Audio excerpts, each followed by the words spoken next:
All right, so let's get right into it. At BetMGM, the official odds provider of the Action Network podcast, Alabama is a 7.5 point favorite, over under 74.5.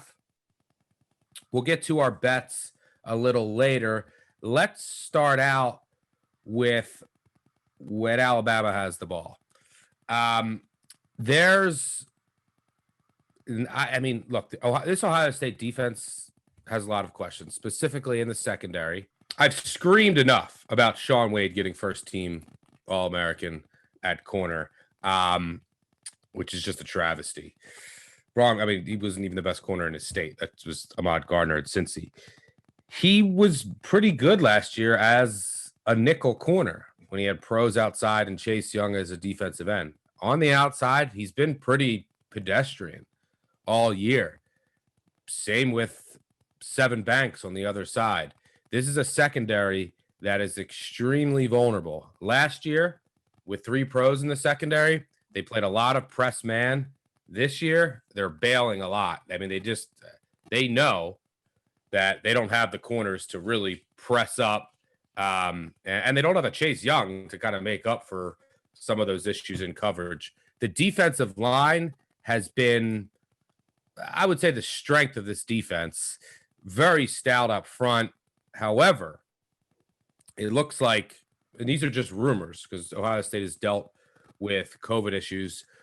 Tommy Togiai, I always say his name wrong. I'm sorry, Buckeye Nation, who is an absolute stud, especially in the semifinal against Clemson, and Tyreek Smith.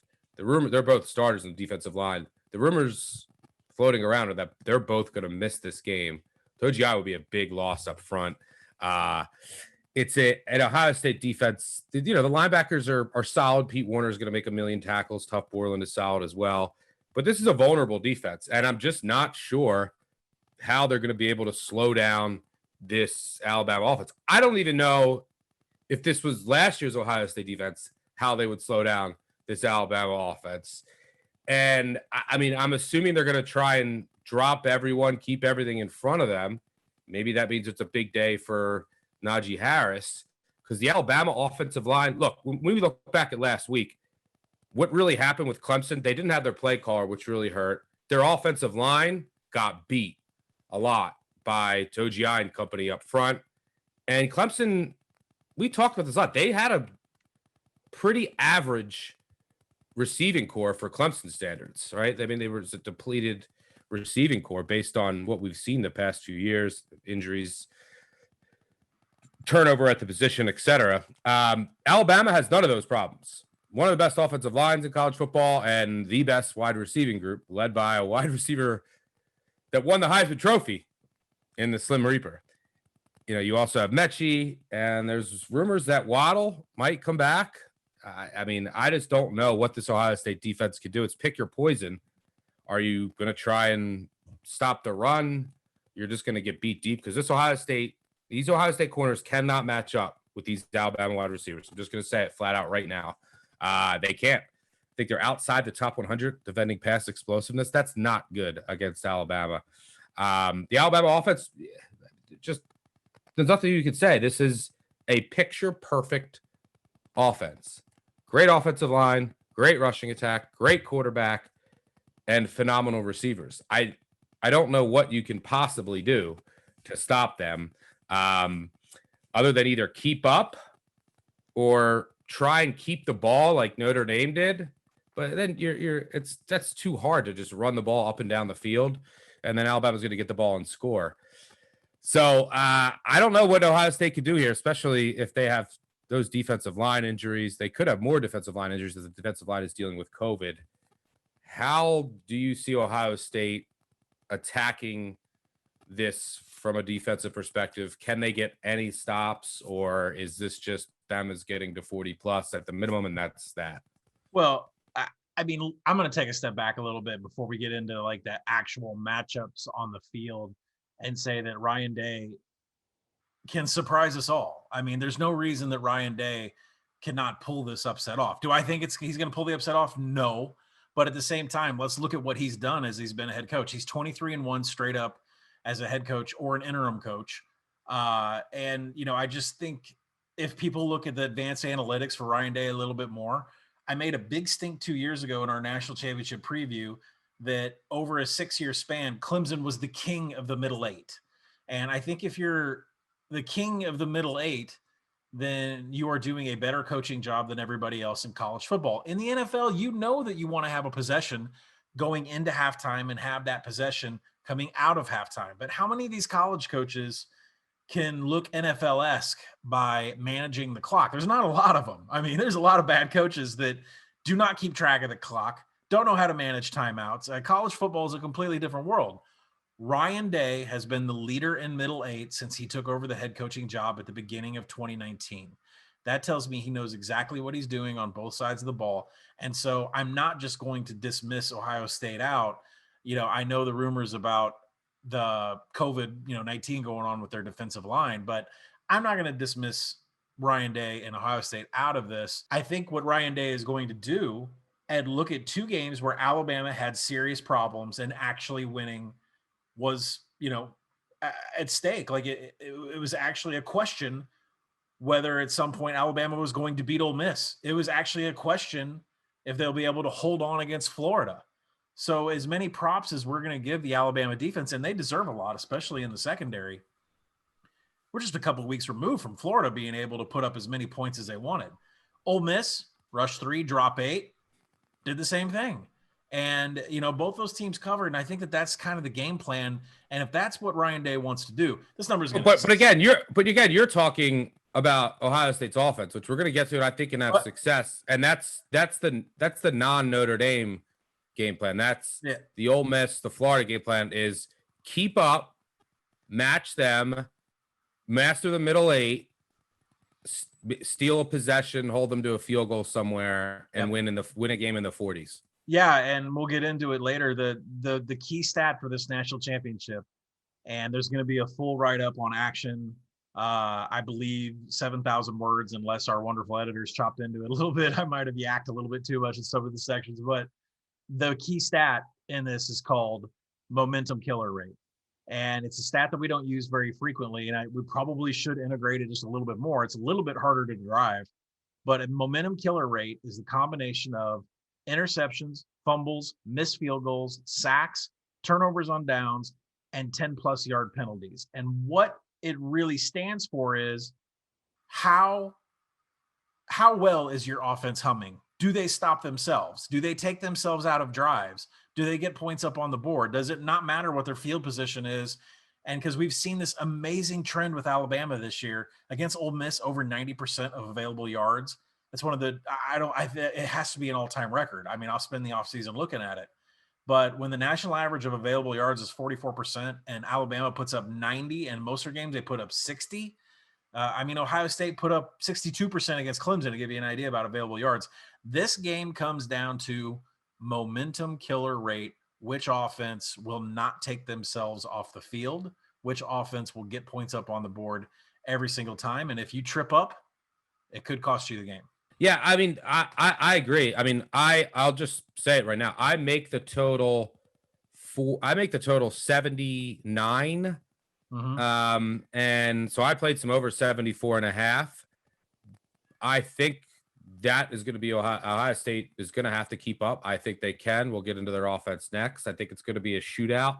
I make Alabama close to, I think, like 6.5 point favorite. So I see a tad bit of value in Ohio State, but I really like this over, and I think Ohio State knows that their defense is not going to get many stops, and I don't see any way that they really can get many stops here, which means that their offense is going to have to keep up, which means that they're going to have to call an aggressive game plan as well, which means they're going to have to go for it on 4th downs when presented with those opportunities. So I know this total is so high for a national championship, and you need a lot can go wrong with an over 74.5, but I see value in it. And before we get to Ohio State on offense, which I think is the more intriguing handicap here, you don't see any way that Ohio State can really get too many stops here. There's not like, hey, this is an advantage that they can exploit. Like I like that they started using Proctor at the single high safety Yeah. last game, which I think was smart, but they just don't have the corners here that can match up. And I don't see any way they can get stops. You agree? Well, if this game is going to go under, and full transparency, after all the box score information came in, my projection for the game went to 72, from 71 and a half to 72. And so I wouldn't take an under on this game for my life. And if it hits under, great, but I'm not going to get invested in an under with these two offenses. And we really, the only way that I think that this game goes under, barring injuries, right? Barring like a Mac Jones injury or something, Justin Fields injury. If the game plan that Alabama used against Notre Dame, which I don't think they're going to use that, and I think they used that against Notre Dame because their All-American center, Landon Dickerson, was out. So we should start there with when Alabama has the ball cap, is their center was out and they backfilled with a senior, Chris Owens, who is just not a very successful offensive lineman. And the way that Sark was able to get around that was to have Mac Jones get rid of the ball as fast as possible. 23 passing attempts behind the line of scrimmage against Notre Dame, 23 passing attempts between 1 and 10 yards. They had just 6 passing attempts over 20 yards. The Alabama offense only threw it 20 yards 6 times. And I think it was all by design because of their center, who, to Chris Owens, I mean, he's been a backup his entire career. But he also posted in the game the worst run blocking and the worst pass blocking of any of the linemen. And that's just the way that he's been. He's had 600 career snaps in his 4-year career, and he's allowed more pressure than any other offensive lineman on the season. So we talk about Ohio State having the COVID on the defensive line, and maybe that is a strength. But what does it matter when Mac Jones's efficiency is just as good throwing between 1 and 1.2 seconds as it is between 2 and 2.5 seconds? Because it is. His NFL rating is insane. I can't get this through enough with Mac Jones. If I had a Heisman vote, I would have voted for Mac Jones. That he's as cool as can be in a heavy pocket, being pressured. It does not matter if you get pressure on Mac Jones. If he gets rid of the ball, the pass is just as clean as if it was a clean pocket. So, I think, again, this is going to go under if they decide to do the short game. And I will say, if you look at the splits, Mac Jones' favorite targets, left outside receiver, right outside receiver. But most of those are downfield and not what they did against Notre Dame, the short stuff behind the line of scrimmage. I don't see that happening. You have to recognize the fact that Ohio State's weakness is in their secondary. And if Shaun Wade wants to go man-to-man with Devonta Smith, God be with you. That's going to be a struggle. But some of the secondary for Ohio State, I can't see them keeping up with Alabama at all. I think the game plan that they put in against Notre Dame is the exact opposite of what they're going to put in here. It doesn't matter if you blitz them. I know they run a 4-3. I know Ohio State can get pressure. I know their defensive line looks so good, but I don't think Najee Harris is running in the A-gaps around the center around Chris Owens. I don't think Alabama runs any plays in between the guards and in between the tackles because of Chris Owens. And I think we will continue to see Mac Jones on a quick release, or if it's a 2-second release, then it's going to come 20 yards down the field, attacking, Josh Jobe, Shaun Wade, a lot of the guys in the Ohio State secondary. Yeah, so Devonta Smith, I'll be curious to see if they do let Shaun Wade just shadow Devonta Smith, because and he'll line up in the slot a lot, which I think that, at least Wade is more comfortable there. But if Wade's going to try and play one-on-one all day against Devonta Smith, I think that's a nightmare. I think that they're going to have to give him safety help, but I think that's going to open it up we'll talk about this maybe in our props. This might open up the field for other receivers, Mechie, and potentially Waddle. Any intel on what you think there? Is that a bluff? Not only, I think he'd be worth, look, people are always like, oh, Waddle could come back. And look, Waddle is a great player, spectacular returner, but he's still a receiver. To me, it would be worth like a half a point. But just having another explosive weapon out there, and on punt returns, I don't know how many punts we'll see, but right. What do you see there with how Smith's going to line up? what you expect there, and then thoughts on Waddle. Yeah, Devonta Smith, figuring out where he's going to line up is going to be rough because PFF had him as a starter most of his throughout the half of the season. He was in the left slot, and then the last 4 games he lined up in outside left, outside wide receiver. But if you watch him on game film, he's everywhere. So that it's tough to say where he's going to line up. But if they're shadowing, they motion him all over, try to get mismatches too. It's impossible to sit there and say, well, they're going to kill him out of the slot with Devonta Smith because Devonta Smith is everywhere. But you bring up a great point. I think Jalen Waddle is a fantastic betting opportunity for us in props, not on Waddle himself, because what Jalen Waddle presents, and Alabama's playing this perfectly. He's going to have to take prop yardage up from other receivers. Yes. Not only is he going to take prop yardage off of some of the other guys, but this could be a stone cold bluff. As a guy that got to play pandemic poker with guys that have actually won the World Series of Poker, this is Saban sitting at the final table saying, I have Jalen Waddle in my hand, right? So you're going to have to respect what I have.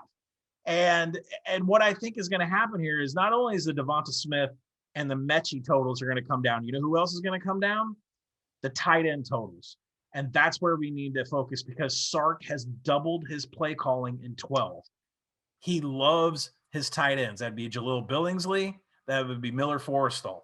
Now, there are some stats on those 2 tight ends that people just need to start recognizing because they have gotten hot.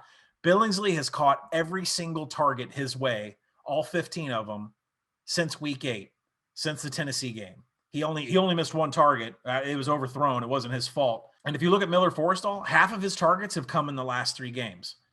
Forrestall is so efficient for any Alabama quarterback. He has not recorded a drop since Texas A&M in 2016.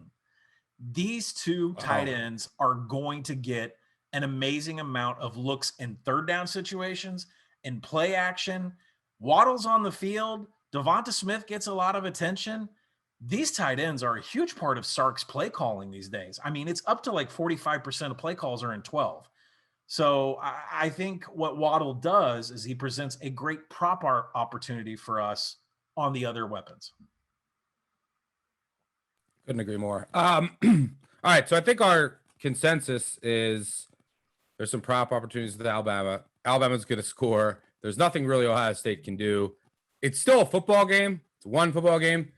Alabama could just have an off night and they maybe put up 30, 35. There could be fluke turnovers. There could be injuries. But for the most part, you play this game 90 out of 100 times. There's nothing Ohio State can really do from a defensive perspective to slow down Alabama. So the question then becomes, and this will, I think, ultimately decide the spread and the total, is can Ohio State keep up? So we look at their offense. The first question we'll start with, well, first, let me put this out there. The offensive line for Ohio State doesn't get enough credit. I mean, this is an elite offense. This offense is unbelievable. It's the play calling is obviously spectacular. You have a great NFL quarterback who could go in the top 3 in the NFL draft.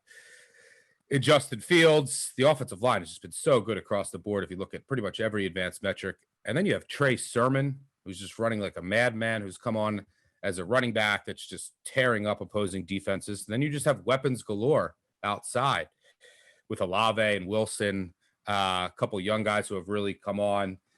So this is an extremely explosive and efficient offense. And Alabama, if you look at some of their numbers there, you can throw on them at times this year. And they're vulnerable to explosive passes, which I think Ohio State could potentially exploit. Alabama generally, and look, Alabama, the one stat that sticks out for Ohio State is their sack rate is bad, but that's mainly just because Fields holds the ball a little too long at times. But Alabama is not, they don't have an elite pass rush this year. This is not a team that's just going to kill you off the edge with dominant pass rushers.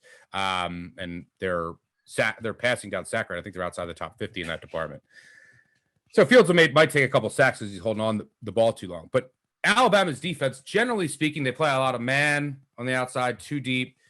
They have an excellent corner in Surtain. They have talented linebackers led by Moses and a stout defensive line, but they're not going to kill you from a pass rush perspective. But the question here, And historically, teams that spread out Bama and go tempo with a mobile quarterback, that's how you're going to give Alabama's defense problems. Ohio State can check all those boxes, assuming Fields is healthy, which from everything I've read, he's good to go. And what I mean by healthy is not necessarily that he's just going to play, but I mean, this is a future NFL quarterback. Is he going to be willing to run it? And then also, is he at risk of going out of the game at any point in time? Is he going to take a Skowski, right? Is he going to take a spear to the back again? Yeah. We'll talk about their backups after we just go through the potential backups of quarterback after we go through just the first team. But this offense is really good. The question is, does Alabama, and this is kind of the only thing that I was thinking, how does Alabama, because I think Ohio State's going to move the ball. I think Ohio State's getting into the 30s minimum. Does Alabama take a page out of Northwestern's book and play a completely different scheme where they rush 3, drop 8, where Fields really struggled? His numbers were awful, and they just kind of took away all the passing lanes. So does Alabama kind of do a 180 on their defensive identity and scheme and switch it up there? Let me know how you see it. How do you see it playing out when Ohio State has the ball? I think at a very high level, the offensive game plan for Ryan Day is, I will take what you're going to give me. You're going to rush 3 and drop 8, something that we haven't seen before. Then I'm going to have Justin Fields run on you and get 10 to 20 yard gains. And I'm going to feed Trey Sermon like there's no tomorrow. And I think that we need to give, I know we're a betting podcast, but let's make this an offensive line podcast. The offensive line has just been amazing. I can't even talk enough about all the film that I watched, back through the game on some of the Ohio State. And, their left guard, Harry Miller, he had COVID and he couldn't participate in the semifinal game.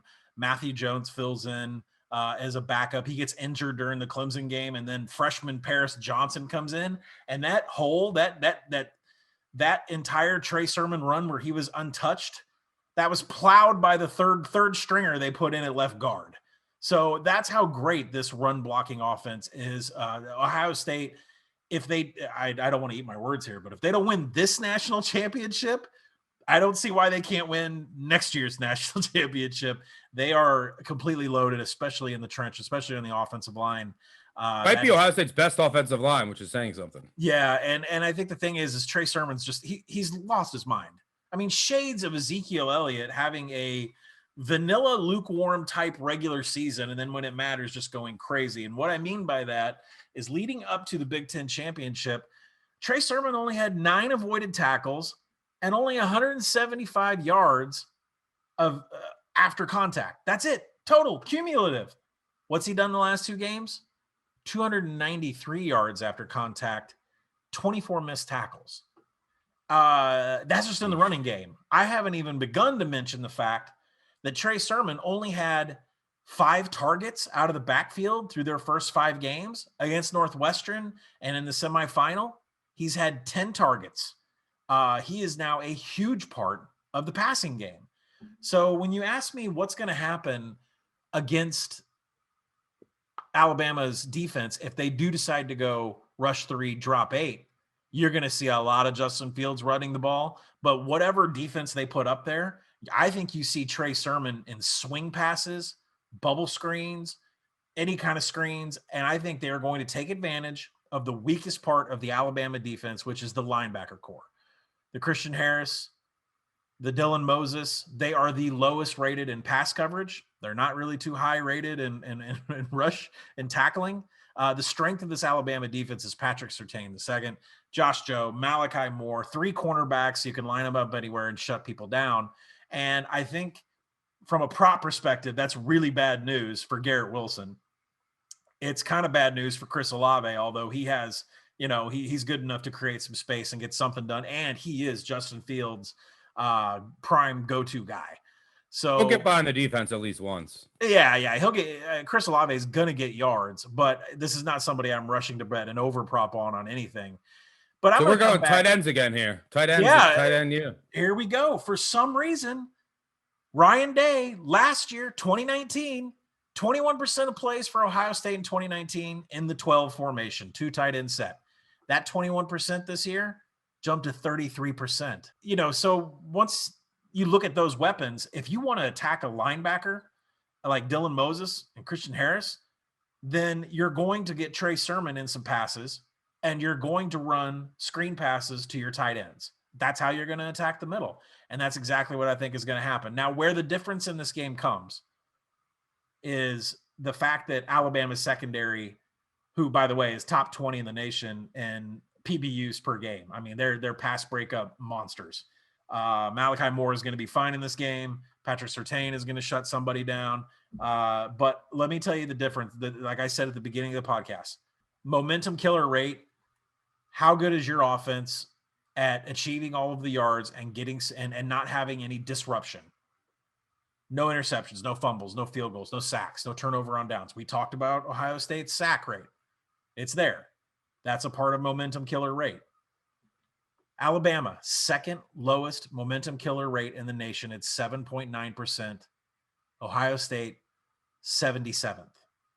That is the difference in this ball game. That is why I would want a +8. Because if this thing goes to overtime, let's say Ohio State does everything perfectly and they go to overtime, I would want a +8 in this scenario. We've seen crazy things a la OU Texas. But 77th for Ohio State in momentum killer rate. And the two biggest areas where they take themselves out of the ball game, sacks and 10+ yard penalties. Ohio State is top 25 in the nation and getting flagged for 10+ yard penalties. So as much as I think this offense can be successful and efficient and can get down and hang with Alabama, they've shown this year they can take themselves out of the race. And if you get down 2 possessions, it's a battle for the rest of the night. Momentum killer rate is something I think we should pay a little bit more attention to in the 2021 season, especially after we get some data. But Alabama being second at the schedule that they've played is still pretty amazing. And 10-yard penalties is something I didn't expect to see. I didn't know Ohio State was getting flagged that much on offense for 10+ yard penalties, but they are. So that could be an issue here with these Big 12 refs. So bottom line to wrap up when Ohio State has the ball, if Fields, so the word on the street is he just has a hip pointer. He's going to be able to go. He's going to be able to run. We won't know until we see him out there, but everything that I've heard is positive news. If he can't go, Ohio State does have a full quarterback room. I would assume, you have Jack Miller, who's more a high pro style recruit. He's on some of the Heisman boards for next year, but I think it would actually be Stroud, who is a higher recruit. He's more of a dual threat, can run the read option. I think regardless, it would probably be, say Fields was ruled out. I don't know. I haven't dug too deep, but I think it would probably be about, I'd have to be their first career start. I'd have to start conservatively and say it would probably be about a touchdown drop. So say Fields got announced out, I think this thing should go to around 2 touchdowns. Any thoughts on that? Well, you need the ability to complete a pass to Trey Sermon in the backfield to take advantage of the linebackers. I'm not sure Fields is one of the best quarterbacks in the nation by far, deserves every accolade that he's getting. I just don't think he was going to have much success to Wilson and Olave downfield anyways. So really you need a backup quarterback that can hit Trey Sermon, hit some slot routes, take advantage of the linebackers. The leg aspect is not going to be there. Now, Alabama could completely disregard whatever quarterback comes in, but if they are dual threat and can run, that helps out a little bit. As far as Justin Fields not playing, I mean, you've got to put his value at a minimum of 6 points, in my opinion. The drop off there, because there's just nobody else that's taken snaps and has real game time experience. If this is a Clemson situation where DJ's back there, it's minimal. Like I did a little bit of returning production work today. So everybody, our friend of the podcast, Brett McMurphy, is going to release the 2021 college football top 25 after the national championship game. And, when Trevor is, declaring for the NFL draft, the drop to DJ isn't worth that much. But someone like Justin Fields, where there's really no experience, no proven experience back there, and definitely not what he can do with his legs, I think it's a 7-point drop. Well, yeah, that's where I would have it at as well, after doing just some bare minimum work on that. By the way, Alabama and Ohio State, they've only met 4 other times. Never met on one of the school's campus sites. They've never met.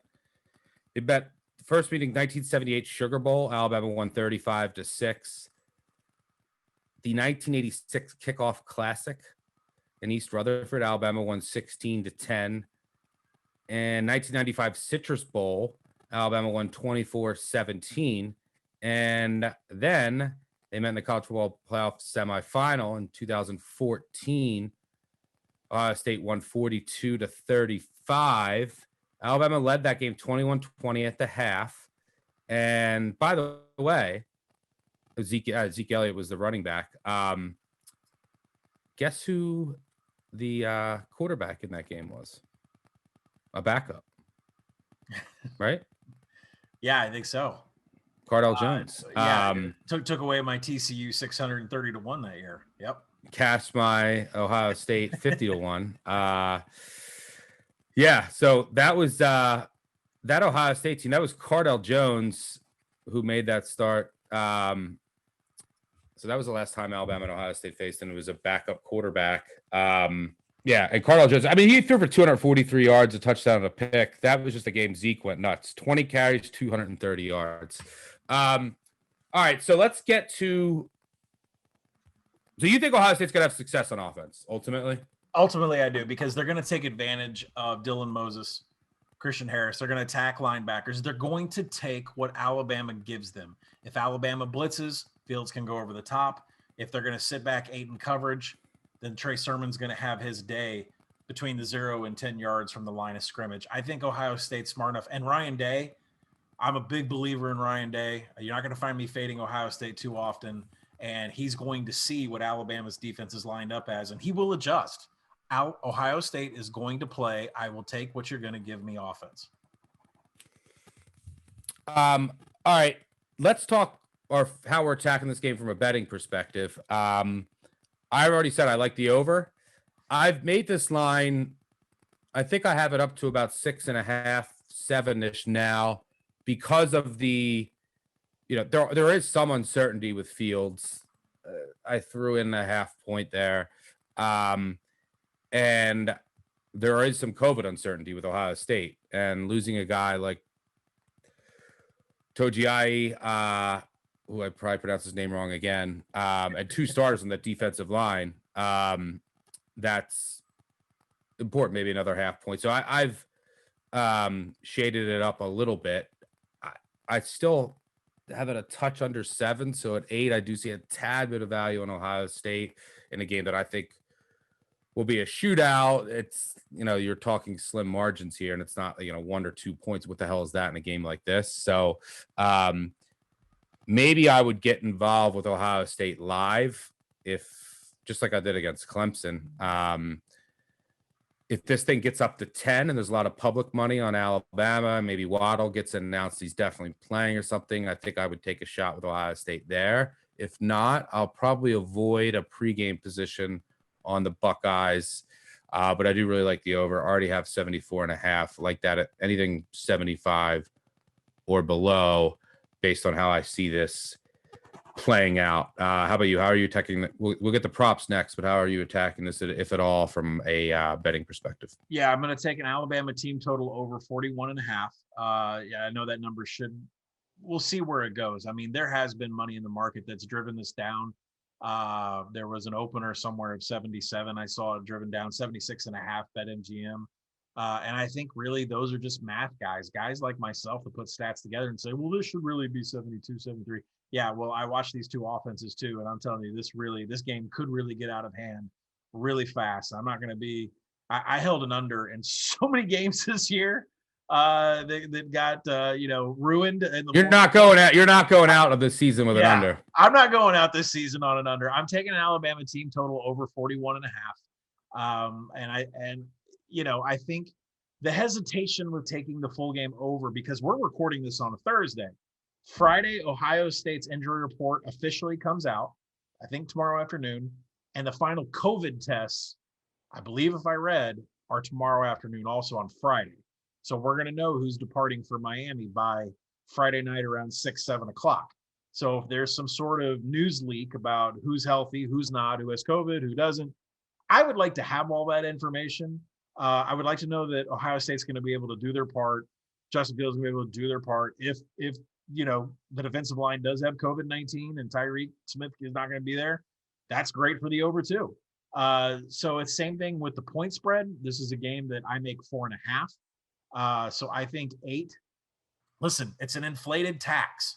And the thing is it's just not this game. It's wild card weekend. Look at the game on Saturday night and look at the game on Sunday night. You have Pittsburgh favored huge over COVID-ridden Cleveland on Sunday. You have Tampa favored huge over, I'm not really sure how they're going to score, Washington Redskins. And I think what Alabama turns into is a huge parlay piece for a lot of people. So I think that we can benefit on that by waiting on Ohio State and possibly see that. I saw a 9 today in the market. I think there's going to be a 9.5 that pops at some point. Yeah, books could have a ton of exposure on Alabama if the NFL weekend goes a certain way. They're going to need Ohio State so bad. And the other thing is that with Ohio State, I also know that the Buckeyes have the highest scoring differential of any team in the nation in the second quarter. And when I talked about Ryan Day owning the middle 8, he really owns the last 4 minutes of the second quarter.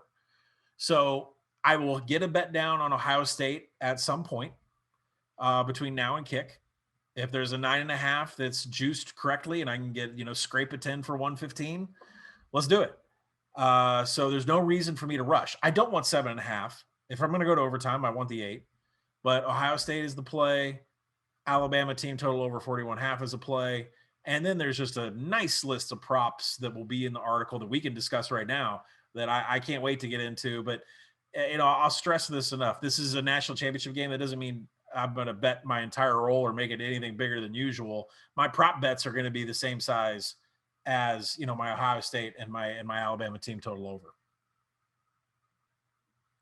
All right, well, that's a good transition. Let's get to props. We will have content up on Action Network app and actionnetwork.com on Monday when these markets are open and a little bit more. But I was glad to hear we're on the same page here with Ohio State, especially if you can get 10, and that'll be, the exposure to books. You make a good point. Could be very high if all the favorites in the NFL win this weekend. And I'm on the over. And then from a props perspective, without going super deep to find my best ones, I will tweet them. We'll have content with around them on Monday. And we'll have a best bets file as well. I was happy to hear that you wanted to target the tight ends for both teams, because that's digging into this game, preparing for this podcast. That's basically where I wanted to go as well. We talked about that. Anything else just on the surface without, since we don't have specific numbers yet, that you want to mention for props? Yeah, definitely. I mean, with the increased usage of 12 personnel on both sides, I think that you have to target the tight ends. Jalen Waddle coming back should make some yardage and some total receptions go down a little bit. But the first one, I'll go ahead and get over the tight end ones. I'll start with. If you look at Ohio State, Trey Sermon is going to take in, the lion's share of attempts in the red zone, and that's fine. But when it comes to the tight ends, who scored the second and third touchdown in that game in the Sugar Bowl? Luke Farrell, Jeremy Ruckert. So I expect their numbers, if I can get them. Now, like we said, we're recording. We haven't seen these numbers yet. But for first touchdown, I'm centering in on, putting a quarter or a half unit out on Luke Farrell first touchdown, hopefully 30-1 or better. Jeremy Ruckert first touchdown, hopefully 30-1 to better. 30-1 or better. Now, if it's out there and you can find it, split those in half if it's Ohio State's first touchdown. So you'd look at Jeremy Ruckert or Luke Farrell 15-1 for first TD props. As far as the other side goes, I'm ready to fire on Jaleel Billingsley over number of receptions. The yards have not really been there. I mean, he's been he's been used on third downs. He's been used at the goal line. It's not like Jaleel Billingsley is a kid that catches the ball and he has like 20 yaks. That's not him. But what he can do is on money downs, which is red zone, third down situations, fourth down situations, he's going to get targeted. He had 4 targets in the semifinal. I'm looking for Jaleel Billingsley over 2 receptions, 2.5 receptions, I'll still buy it. 3, that's when it gets a little bit tight. Maybe a bet. At 3, it really starts to lose its value, but Jaleel Billingsley over 2.5 receptions. Love it. Completely agree. Anything else you want to mention for props? Yeah, a couple things. Like Shaun Wade coming out and saying that I want Devonta Smith one-on-one, man-to-man. That's great. That's fine. It's not the reason I made this bet.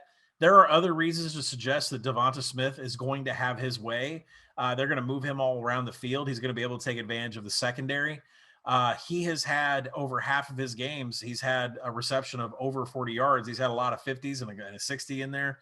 I like Devonta Smith, longest single reception to go over. If you can get that in the low 40s, that would be a good bet.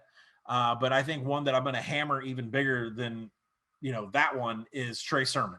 Not Trey Sermon rushing, not Trey Sermon, first touchdown. Trey Sermon over 2 receptions. That is perfect. Like I said, last 2 games, these odds makers, if they look at Trey Sermon's total receptions for the season and like divide it by the number of games that he's played, they're missing the picture, completely missing, because he's gotten 10 targets over the last 2 games. He's had 15 the entire season. So if they come out with something, reception wise, it's really low, they're doing a disservice to what Ohio State's game plan has been the last couple of years or last couple of games. So Trey Sermon over 2 receptions, Trey Sermon over 20 receiving yards. They're gonna bubble screen him, and he is gonna crash down on that linebacker core so hard. It's gonna be a big part of the game plan. I like Sermon's receiving yards, not so much. I believe his rushing yards are probably gonna get blown out of the water. I imagine odds makers are going to have that number up around in the 140s, 130s, 120s. I believe his rushing prop was 125.5 in the playoff against Clemson, and it ended on 125. I'm going to stay away from that. I would rather focus on his receptions and his number of receiving yards.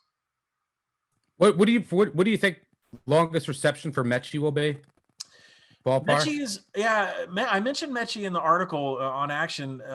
Mechie is somebody I'm actually staying away from. For some reason, his targets have gone way down, and it's not like there's been an increase. Devonta Smith has had a pretty stable number of targets from 7 to 12, is the number that he gets looked at. There was one game where I think he just flat out took off. I think they wanted to give him a week of rest, and Mechie still was hanging around in the low, 5s or 4s. And I think he had 2 targets in this past game. Now, he's doing an excellent job blocking downfield. I don't know if that's part of the handicap, but John Mechie is like a great blocker. And so I'm not sure what's going on, but his number of looks from the middle of the season to now, they've disappeared. Now, let's say best case scenario. Yeah, I agree with you, but I think that and that's why I wanted to target the tight ends. I think you're going to be undervalued in the prop market. But the one thing that I was potentially looking at with Mechie is just over longest reception. Yeah. And he's had, I think, I think he had a 40-yard reception against Notre Dame. I just think there's going to be one play where Smith is getting so much attention from the safety, and he's going to get behind the defense, and you're going to see a long touchdown to Mechie. I think a Mechie over single reception. Yeah, I wouldn't go for longest reception yard. Yeah, total number of catches or yards. I'd stay away from that. And I know that the theme of all these props has been over. So let's talk about one of the unders that I do like. And that's somebody whose targets have gone down immensely. And when Chris Olave came back, it's like Garrett Wilson didn't even exist.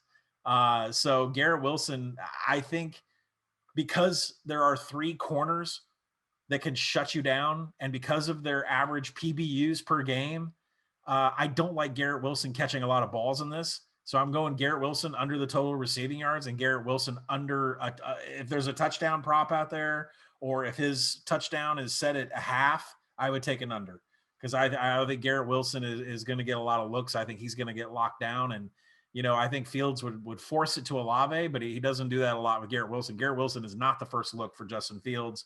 I think the tight ends are getting a little bit more exposure. So if there's an under to play on a wide receiver, I think it's Garrett Wilson.